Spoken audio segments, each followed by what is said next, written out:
Me niego a donar mi riñón a mi padre, que me echó de casa y me desheredó. Ahora toda mi familia está en mi contra. Hija, por favor. Es tu papá. La voz de mi tía Chelo atravesó el auricular como cuchillo tibio, de esos que no cortan pero que duelen igual.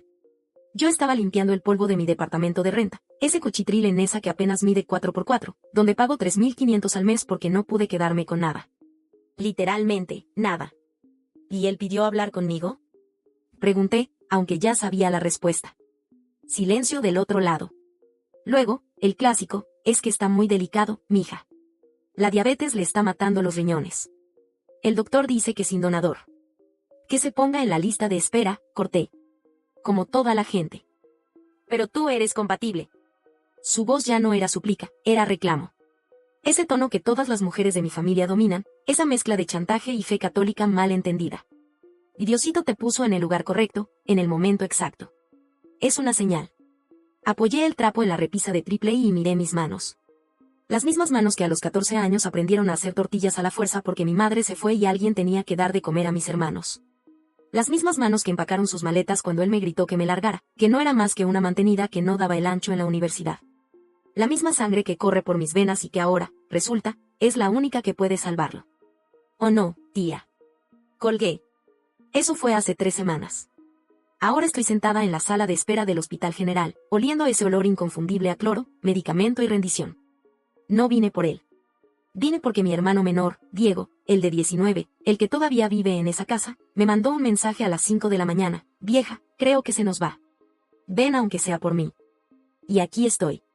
Pendeja. La puerta de la habitación 304 está entreabierta. Alcanzo a escuchar su voz. Está ronca, cascada, nada que ver con aquel tronido que usaba para humillarme. Mi cuñada Karina sale en ese momento y cuando me ve pone cara de susto. No de alegría. De susto. Ay, Martita. ¿Viniste? Pregunta, como si estuviera viendo un fantasma.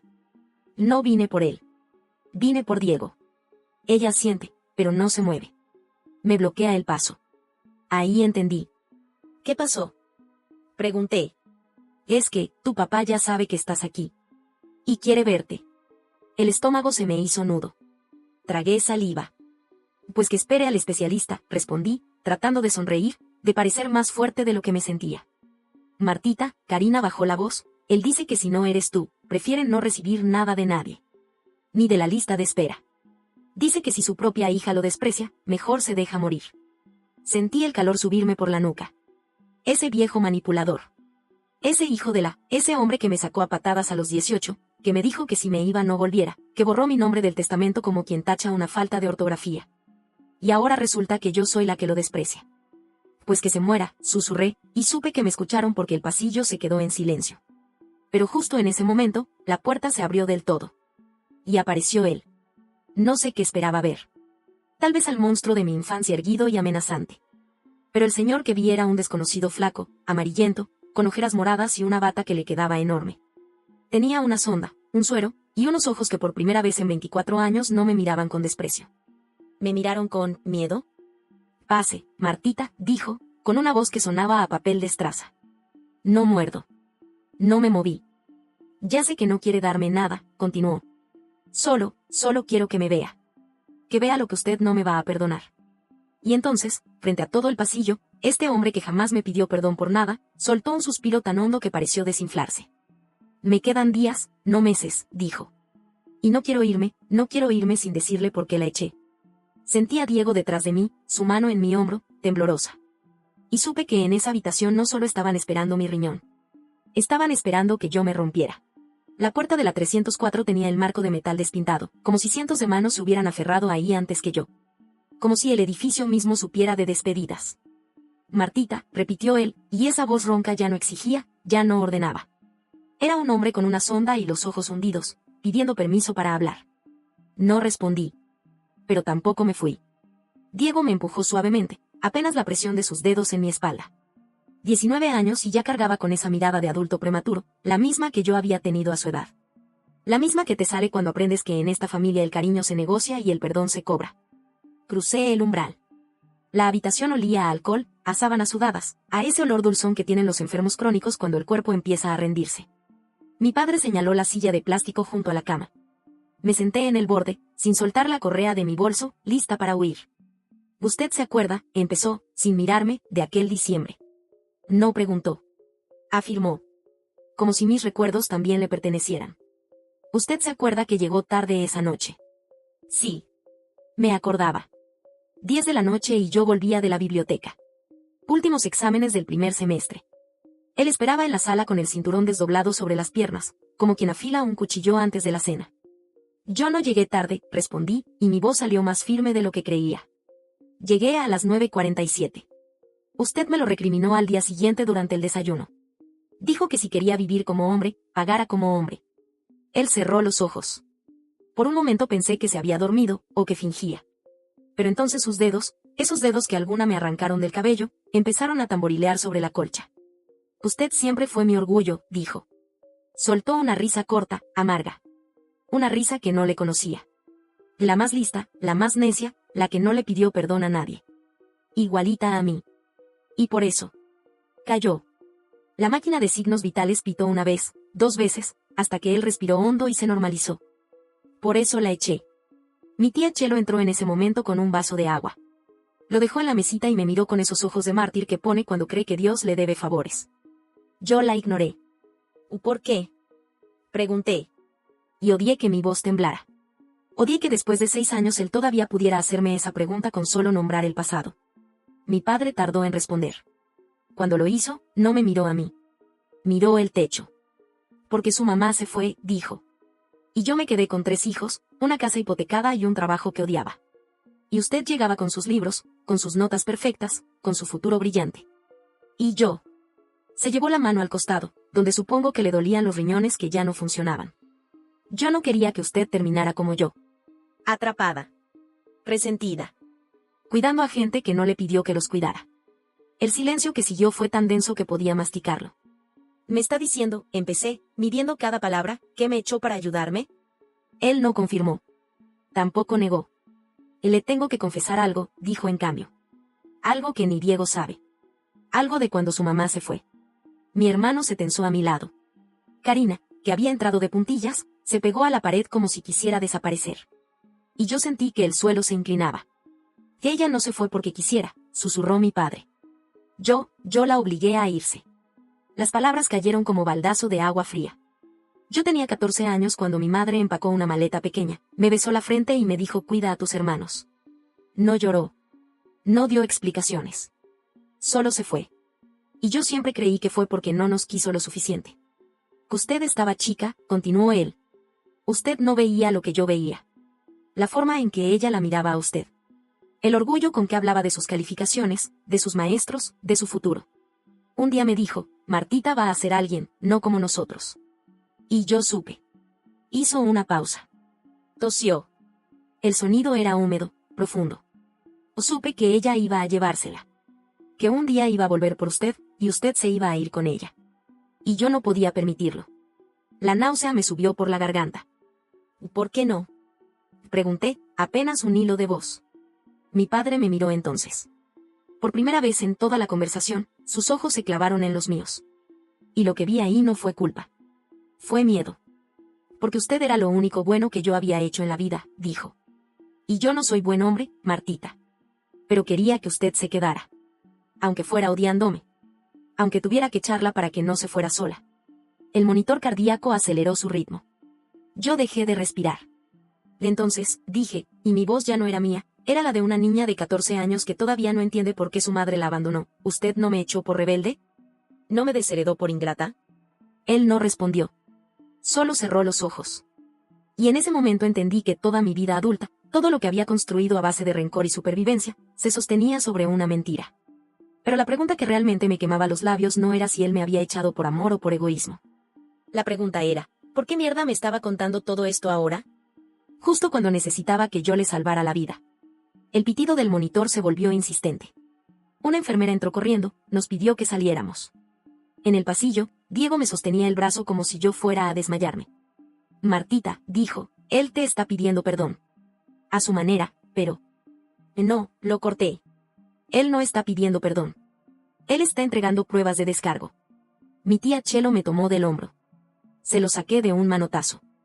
Mira nada más lo que estás haciendo, susurró ella. Tu padre confesándose como un Cristo y tú haciéndote la víctima. La miré. Solo eso. Y ella dio un paso atrás. Pero entonces Karina, que había estado en silencio todo este tiempo, dijo algo que me heló la sangre. Martita, tu papá me pidió que te dijera algo. Antes de que llegaras. La miré. Y dijo que si decides donarle, él va a rehacer el testamento. Te va a dejar la casa. Silencio. Y dijo también, continuó Karina, casi en un susurro, que tiene algo que darte. Algo de tu mamá. Algo que ella le dejó para ti antes de irse. El mundo se detuvo. Mi madre me había dejado algo. Hace 10 años. Y él lo había escondido. ¿Qué es? Pregunté. Karina negó con la cabeza. No quiso decirme. Dijo que solo te lo dará a ti. Cuando aceptes. Sentí las uñas clavándose en mis propias palmas. Mi padre no solo había manipulado mi pasado. Ahora tenía secuestrado mi futuro. Y yo, que había llegado al hospital dispuesta a no perdonar nada, me di cuenta de algo aterrador.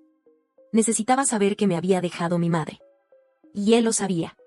No dormí esa noche. Di 1000 vueltas en mi colchón de resortes vencidos, escuchando al vecino de arriba arrastrar los muebles a las 3 de la madrugada.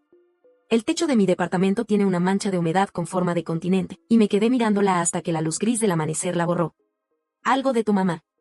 ¿Qué podía ser? Mi madre se fue con una maleta. Lo demás, dijo, ya no le pertenecía. Ni la ropa, ni las fotos, ni yo. Especialmente yo. A las 6 de la mañana sonó mi celular. Pensé que era el hospital, que mi padre se había agravado, que la culpa me perseguía incluso en la vigilia. Pero era un número desconocido. ¿Marta? La voz era femenina, mayor, con esa cadencia pausada de quien ha vivido en el mismo barrio toda la vida. Habla doña Lucha, la vecina de tus papás. De la casa de enfrente. Me incorporé de golpe. ¿Qué pasó? Nada, nada, no te asustes, pero su voz temblaba. Es que, esta mañana llegó tu tía Chelo. Dijo que eras una desalmada, que tu papá se estaba muriendo y tú ni te aparecías. Y yo sé que no me meto, pero... Cayó. Escuché su respiración agitada. Pero cuando ustedes eran chicos, tu mamá y yo éramos amigas. Y antes de irse, ella me pidió un favor. Me dijo, Lucha, si algún día Martita pregunta, dile que revise el pretil de la cocina. Detrás de la campana. El corazón me dio un vuelco. ¿Usted sabe qué hay ahí? Oh no, mija. Yo nunca me subí. Pero ella insistió mucho. Dijo que solo tú podías encontrarlo. Colgué y empecé a vestirme con manos temblorosas. No pensé en mi padre. No pensé en su riñón, en su testamento, en sus confesiones de enfermo terminal. Solo pensé en mi madre, en sus dedos guardando algo que yo debía encontrar 10 años después. La casa de mis padres, su casa, porque él me dejó claro que ya no era mía, está en una calle empedrada de Iztapalapa, con fachada de ladrillo visto y un portón verde que reconocería aunque me quedara ciega. Toqué el timbre. Nadie abrió. Toqué otra vez. Finalmente escuché pasos arrastrados. Era Diego. Tenía ojeras, el cabello revuelto, la camisa arrugada. Marty, ¿qué haces aquí? ¿Dónde está él? En el hospital, ¿dónde más? Anoche se puso mal otra vez. Tía Chelo se quedó a cuidarlo. Yo vine a traerle ropa limpia. Pasé a su lado sin pedir permiso. La casa olía a viejo, a medicina, a abandono. La sala era la misma, el mismo sofá beige donde él me esperaba con el cinturón, el mismo televisor de pantalla gruesa, el mismo olor a café recalentado y rencor. Marty, ¿qué haces? Diego me siguió hasta la cocina. No respondí. Me subí a una silla, luego a la estufa. El pretil estaba cubierto de grasa acumulada, telarañas, años de nadie mirando hacia arriba. Metí la mano. Sentí polvo, quizás algún insecto muerto. Y entonces mis dedos rozaron algo frío. Una caja metálica. Pequeña, del tamaño de una Biblia de bolsillo. Bajé con cuidado. Diego me miraba como si me hubiera vuelto loca. ¿Qué es eso? No respondí. La caja no tenía llave, solo un seguro oxidado que se dio con facilidad. Adentro, un sobre de papel manila, amarillento en los bordes. Y dentro del sobre, una carta manuscrita. Reconocí la letra de inmediato. Era la de mi madre. Para Martita, cuando tenga valor de buscarme. Las manos me temblaban tanto que Diego tuvo que sostener el papel para que pudiera leer. Mi niña. Si estás leyendo esto, significa que ya eres fuerte. Más fuerte que yo, más fuerte que él. Significa que sobreviviste a esa casa, a ese hombre, a todo lo que yo no pude soportar. Me fui porque tu padre me dio a elegir, o te dejaba crecer sin mi sombra, o te condenaba a ser como nosotras. Dijo que si me quedaba, te iba a envenenar con mis sueños, que te iba a llenar la cabeza de ideas de grandeza, y que al final terminarías igual, limpia casas ajenas, lamentándote por lo que pudo ser. Yo quería llevarte conmigo. Dios sabe que lo intenté. Pero él me amenazó con quitarme también a Diego y a la chiquita. Dijo que si intentaba acercarme a ti, te haría la vida imposible. Y yo tuve miedo, Martita. Tuve miedo de que cumpliera su palabra. Pero antes de irme, dejé esto. Porque sé que un día él va a necesitarte. Y sé también que cuando eso pase, va a intentar comprarte con mi recuerdo. No le vendas tu vida, hija. No vale lo que sea que te esté ofreciendo. Si decides ayudarlo, que sea porque tú quieres. No por mí, no por la casa, no por la culpa. Y si decides no hacerlo, también está bien. Porque tú no le debes nada a nadie. Te quiero. Siempre te quise. Y siempre voy a estar orgullosa de ti, estés donde estés. Tu mamá. Elena. Cuando terminé de leer, las letras bailaban frente a mis ojos. Diego no dijo nada. Solo me pasó un trapo de cocina para que me secara la cara, porque yo ni siquiera había notado que estaba llorando. ¿Qué vas a hacer?, preguntó al fin. Guardé la carta en la caja en mi mochila. Respiré hondo. Tengo que ir al hospital. ¿A ver a papá? Negué con la cabeza. Y no a decirle que ya no tiene nada con que chantajearme. Pero cuando llegué al Hospital General, la habitación 304 estaba vacía. Las sábanas, revueltas. La máquina, apagada. Una enfermera pasó a mi lado. ¿El señor de la 304? Lo subieron a quirófano hace 20 minutos. Apareció un donador cadavérico, de la lista de espera. La cirugía ya empezó. Sentí el suelo inclinarse. Y atiné a preguntar. ¿Va a estar bien? La enfermera me miró con esa neutralidad profesional que tanto odio. Todavía es pronto para saberlo. Pero su familia está en la sala de espera de tercer piso. Puede ir con ellos. Caminé hacia el elevador como autómata. La carta de mi madre pesaba en mi mochila. Mi padre estaba en quirófano, salvándose sin mi ayuda, sin mi perdón. Y yo no sabía si sentir alivio o vacío. Las puertas del elevador se abrieron. Y ahí estaba mi tía Chelo. Pero no estaba llorando. No estaba rezando. Estaba hablando por teléfono en voz baja, con una sonrisa que no le había visto en años. Y sí, decía. Todo salió según lo planeado. Él nunca supo que el donador no era de la lista. Se giró. Me vio. El teléfono cayó al suelo.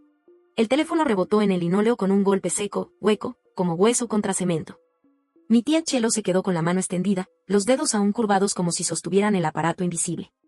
Su sonrisa se desarmó pieza por pieza, igual que esas construcciones de naipes que hacíamos de niños antes de que mi padre soplara la mesa entera. Martita, empezó. ¿Todo salió según lo planeado? Repetí, masticando cada sílaba. ¿Qué planeaste, tía? El pasillo de quirófanos es un lugar extraño para un juicio. Huele a antiséptico y a silencio. Las luces de emergencia parpadean cada 30 segundos, como si el edificio mismo estuviera conteniendo la respiración. Allí, bajo ese zumbido eléctrico, las mentiras pesan más. Chelo enderezó la espalda. 62 años, viuda, 3 hijos que no le hablan, una vida entera dedicada a ser la mártir de la familia. Ahora la veía con otros ojos. No era una mujer piadosa, era una mujer con un plan. No sé de qué hablas, dijo, pero su voz no tenía convicción. Sonaba a ensayo mal aprendido. El donador, avancé un paso. Dijiste que era de la lista. Dijiste que apareció de milagro. Pero los milagros no se planean, ¿verdad, tía? Apretó los labios hasta que se le pusieron blancos. Sus dedos retorcieron el borde del rebozo, ese mismo rebozo azul que usaba para ir a misa los domingos, el mismo con el que nos santiguaba cuando éramos niños. Tu papá se estaba muriendo, susurró. Tú no quisiste ayudarlo. Alguien tenía que hacer algo. ¿Alguien? Diego había aparecido a mi lado, sin que yo notara cuando llegó. Su voz sonaba rara, cascada, como si también él estuviera viendo a una desconocida. ¿Quién fue, tía? ¿A quién convenciste? Chelo no respondió. Miró hacia la puerta del quirófano, donde la luz roja seguía encendida. Adentro, un equipo de cirujanos cosía a mi padre con órganos que no debían estar allí. Y no fue un cadáver, dije, y las palabras se me atoraron en la garganta. No hubo tiempo para activar un protocolo de donación cadavérica. Lo sabría. Apareció en menos de 24 horas. Eso no es un milagro. Eso es. Un donador vivo, completó Diego. Su rostro había palidecido. Alguien dio su riñón en menos de un día. Alguien que ya estaba estudiado, compatible, esperando. ¿Quién, tía? Chelo levantó la barbilla. Ese gesto de dignidad ultrajada que también dominaba. No tengo por qué dar explicaciones. Salvé a tu padre. Ustedes lo abandonaron. No te hagas. Diego golpeó la pared con la palma abierta. El sonido retumbó en el pasillo vacío. Tú me llamaste desgraciado por querer hacerme la prueba de compatibilidad. Dijiste que no debía sacrificar mi juventud por él. Y ahora resulta que conseguiste un donador de la nada. El silencio que siguió fue peor que cualquier grito. Porque yo también recordaba. Recordaba a Diego, hace un mes, diciéndome que quería hacerse la prueba. Él era compatible, seguro. Hermano de padre y madre. Sangre pura. Yo le dije que no, que él era apenas un niño, que mi padre no merecía su juventud. Y él me obedeció. Pero Chelo. Diego. Lo miré. ¿Tú te ofreciste? No pude, susurró. Tía Chelo me convenció de que no lo hiciera. Dijo que tú eras la mejor opción, que yo era muy joven, que debía pensar en mi futuro. Y yo le creí. Mi estómago se contrajo. Chelo, mi voz era un hilo de acero. ¿Quién está en ese quirófano? Ella no respondió. Pero sus ojos, por primera vez en toda la conversación, se desviaron hacia algún punto detrás de mí. Me giré. Karina estaba al final del pasillo. Mi cuñada. La esposa de mi hermano. 32 años, madre de 2 niños pequeños, siempre tan callada, tan servicial, tan invisible. Tenía el cabello recogido en una cofia quirúrgica. Bajé la mirada hacia su abdomen. Su ropa holgada no ocultaba lo que debí ver desde el principio, el vendaje. La hinchazón. La forma en que se sostenía el costado con el brazo doblado, como protegiendo una herida que aún duele. No, susurré. Karina levantó la cara. Estaba pálida, sudorosa, pero sus ojos estaban serenos. En paz. Y él es el abuelo de mis hijos, dijo simplemente. Y yo era compatible. Pero, Diego dio un paso atrás, como si le hubieran quitado el suelo. ¿Cómo? ¿Cuándo te hiciste la prueba? Hace 3 meses, respondió ella. Cuando supimos que no había donador cadavérico. Tu papá no quiso, dijo que una nuera no tenía obligación. Pero yo ya había decidido. ¿Y mis hermanos? La voz de Diego temblaba. ¿Benjamín sabe que su esposa donó un riñón a su papá? Karina bajó la mirada. Se lo dije anoche. No quiso hablarme. Claro que no quiere hablarte. Y Diego empezó a caminar en círculos, las manos en la cabeza. Y le diste un órgano al viejo que nos hizo la vida imposible. Y encima él ni siquiera quería aceptarlo. Pero yo sí quise, intervino Chelo, recuperando su tono de predicadora. Tu padre estaba orgulloso, no quería deberle nada a nadie. Pero yo hablé con Karina, le expliqué que era su oportunidad de ganarse un lugar en esta familia. Porque ella siempre fue la nuera, la de afuera, la que nadie invitaba a las reuniones. Cállate, susurré. Y ahora mira. Salvó a tu papá. Le dio algo que ni tú, su propia hija, estabas dispuesta a darle. ¿Quién es la desalmada ahora, Martita? Que te calles. Mi grito rebotó en las paredes. Chelo cayó al fin, pero su sonrisa había vuelto. Esa sonrisa de quien cree haber ganado una guerra que nadie más sabía que estábamos peleando. Miré a Karina. Quise odiarla. Quise decirle que había sido una estúpida, que mi padre no merecía su sacrificio, que se había dejado manipular por una vieja resentida que llevaba décadas usando la culpa como moneda de cambio. Pero cuando abrí la boca, lo único que salió fue: ¿por qué? Ella me miró con una tristeza tan honda que dolía. Porque Benjamín me iba a dejar, dijo. Hace un año encontró a alguien más. Se iba a ir con ella, llevarse a los niños. Y yo no sabía cómo impedirlo. El corazón me dio un vuelco. ¿Mi hermano te iba a dejar? Karina asintió, lenta. Pero cuando tu papá se enfermó, Chelo me dijo que si lo ayudaba, él intercedería por mí. Que tu papá todavía tenía autoridad sobre Benjamín. Que lo convencería de quedarse. ¿Y le creíste?, susurré. Era lo único que me quedaba. La luz roja del quirófano se apagó. Las puertas se abrieron y un cirujano salió, aún con la mascarilla colgando de una oreja. Nos miró a todas, en silencio, como si supiera que aquí había pasado algo peor que cualquier operación. El paciente respondió bien, dijo. Está estable. El riñón implantado está funcionando. Pueden pasar a verlo en 1 hora, cuando despierte de la anestesia. Nadie se movió. Nadie dijo gracias. El cirujano arqueó una ceja y se retiró. Entonces, desde el fondo del pasillo, escuché pasos. Lentos, arrastrados, conocidos. Benjamín. Mi hermano mayor llegó con los puños cerrados y la mandíbula tensa. Miró a Karina, a su vendaje, a su palidez. Luego miró a Chelo. Y dijo algo que nunca olvidaré. Y ya hablé con el notario.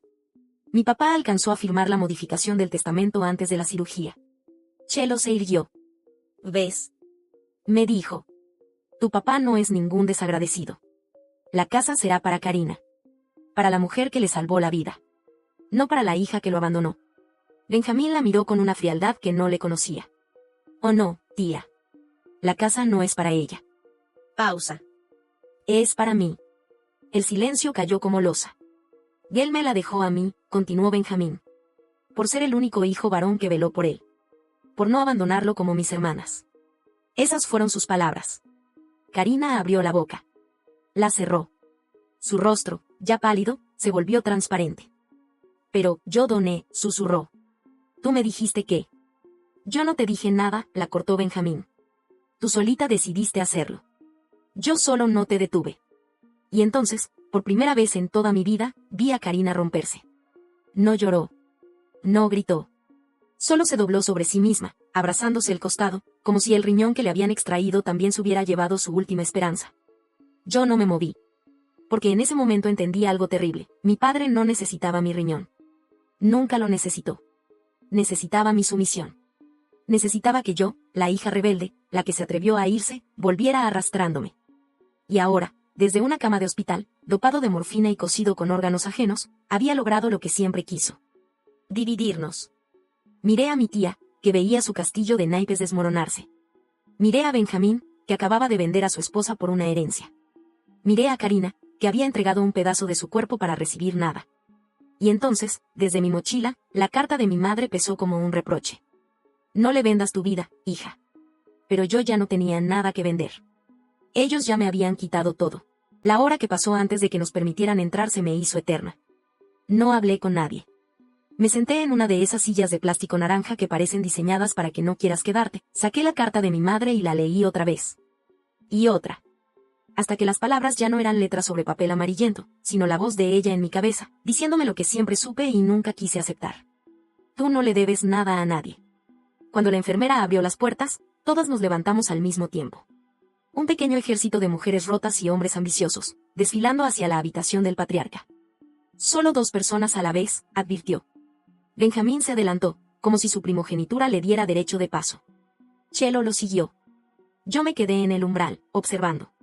Mi padre estaba incorporado, con medio litro de sangre ajena circulando por sus venas y un riñón que no era mío ni de un desconocido, sino de su nuera, la mujer a la que su hijo acababa de traicionar.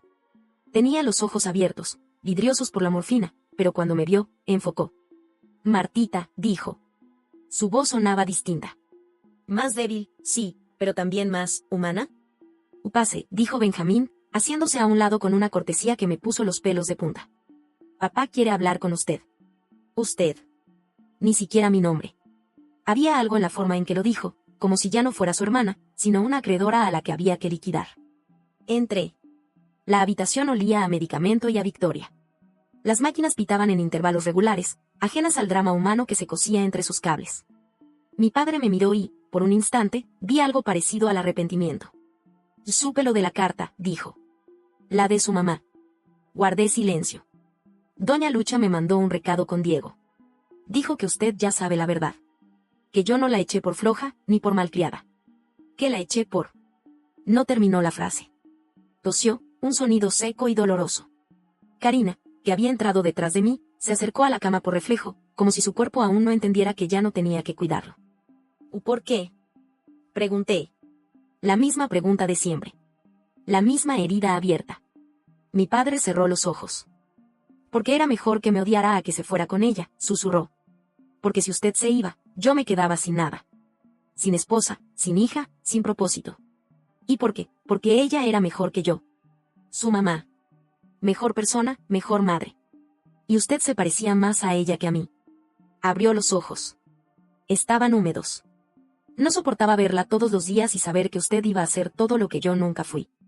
Y tampoco soportaba la idea de perderla. El silencio se estiró como chicle. Benjamín carraspeó. Papá, lo del testamento. Ya sé, lo cortó mi padre. Ya sé lo que hiciste. Mi hermano palideció. Yo solo. Te aprovechaste, la voz de mi padre ya no era débil. Tenía el filo de antes, ese que corta sin aviso. Sabías que Karina iba a donar. Sabías que yo, en agradecimiento, iba a dejarle la casa. Y te adelantaste. Fuiste al notario y me hiciste firmar la modificación cuando estaba dopado, apenas consciente. Benjamín tragó saliva. Pero usted firmó. Nadie lo obligó. Firmé porque dijiste que Martita había aceptado donar y que quería la casa a su nombre. Mentiste. Usaste mi debilidad para robarme la oportunidad de hacer las cosas bien. Mi hermano abrió la boca. La cerró. Por primera vez en su vida, no tenía excusa. Mi padre lo miró largamente. Luego desvió la atención hacia Karina, que seguía en la esquina, abrazándose el costado. Usted, dijo. ¿Por qué lo hizo? Karina levantó la cara. Estaba llorando en silencio. Porque creí que así él me iba a querer, susurró. Porque creí que si le daba algo de mí, algo que no pudiera devolverme, iba a tener que quedarse. Mi padre asintió, lento. Yo sé cómo se siente, dijo. Toda mi vida hice lo mismo. Dar cosas que no me pedían para retener a gente que ya se había ido. Y miren nada más lo que logré. Señaló la habitación. Nos señaló a todos. Una hija que no me habla. Un hijo que me miente. Una nuera que me salvó por desesperación, no por cariño. Una hermana que manipuló a media familia para sentirse necesaria. Y un hijo menor, buscó a Diego con la mirada, que me vio como un monstruo durante 20 años y tuvo razón. Diego no respondió. Solo cruzó los brazos, como si se protegiera de algo. Mi padre respiró hondo. El doctor dice que este riñón me puede durar 15 años si me cuido. 15 años. Más tiempo del que he estado vivo sin su mamá. Hizo una pausa. No sé si quiero vivirlos. Chelo soltó un bufido. Ahora resulta que te quieres morir, después de que tanto luchamos por salvarte. No seas ingrato, hombre. Mi padre la miró. Solo eso. Y ella cayó. Y tía, dijo él. Usted siempre quiso lo mejor para esta familia. Pero confundió lo mejor con lo que usted creía que necesitábamos. Y nos hizo daño a todos. Chelo apretó la mandíbula. No respondió. Entonces mi padre me miró a mí. Martita. ¿La carta de su mamá, qué dice? Saqué el sobre de mi mochila. Lo sostuve un momento, sintiendo su peso. 10 años de silencio, de ausencia, de preguntas sin respuesta. Dice que usted la obligó a irse, respondí. Dice que tuvo miedo de que yo terminara como ella. Dice que... Mi voz se quebró. Dice que siempre estuvo orgullosa de mí.